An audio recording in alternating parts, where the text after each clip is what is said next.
বরাবরের মতো জাতীয় ঈদগাহ ময়দানে এবারও ঈদ উল ফিতরের প্রধান জামাত অনুষ্ঠিত হবে। সকাল 8:30টায় জাতীয় ঈদগাহ ময়দানে প্রধান জামাত অনুষ্ঠিত হবে। আবহাওয়া প্রতিকূল হলে ঈদগাহের পরিবর্তে জামাত হবে সকাল 9টায় বাইতুল মোকাররম জাতীয় মসজিদে। রাষ্ট্রপতি মোহাম্মদ শাহাবুদ্দিন, প্রধান উপদেষ্টা মোহাম্মদ ইউনূস, সুপ্রিম কোর্টের বিচারপতি, উপদেষ্টা পরিষদের সদস্য, রাজনীতিবিদ সহ সব শ্রেণী পেশার মানুষ ঈদগাহের প্রধান জামাতে অংশ নেবেন। এছাড়া জাতীয় মসজিদ বাইতুল মোকাররমে এবারও হচ্ছে ঈদের 5টি জামাত। সকাল 7টায় প্রথম জামাত হবে, এরপর 1 ঘন্টা বিরতি দিয়ে সকাল 10টা পর্যন্ত 4টি ঈদের জামাত অনুষ্ঠিত হবে। পঞ্চম ও সর্বশেষ জামাত হবে 10:45টায়। এছাড়া বাংলাদেশ চীন মৈত্রী সম্মেলন কেন্দ্রের পাশে পুরাতন বাণিজ্য মেলার মাঠে সকাল 8:30টায় ঈদের জামাত হবে।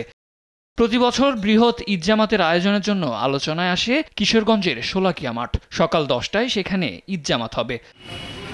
দেশে বড় ঈদ জামাতের জন্য আরেক আলোচিত নাম দিনাজপুর গৌর-এ শহীদ বড় ময়দান। সকাল 9টায় এ ময়দানে ঈদের জামাত হবে। চট্টগ্রামে এবার ঈদ উল ফিতরের প্রধান জামাত হবে সকাল 8টায় জমিয়তুল ফালাহ জাতীয় মসজিদ প্রাঙ্গণে। সকাল 8:30টায় দ্বিতীয় জামাত হবে এই মসজিদে।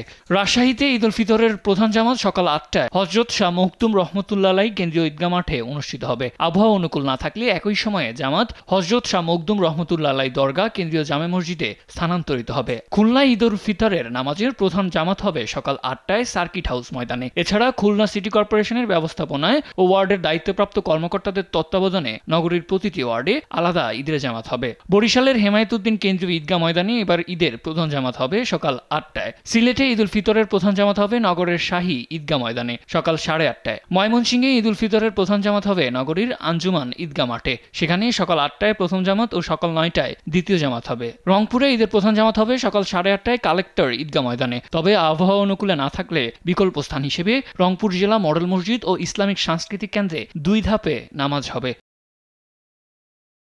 নিউজ ডেস্ক, দেশ টিভি।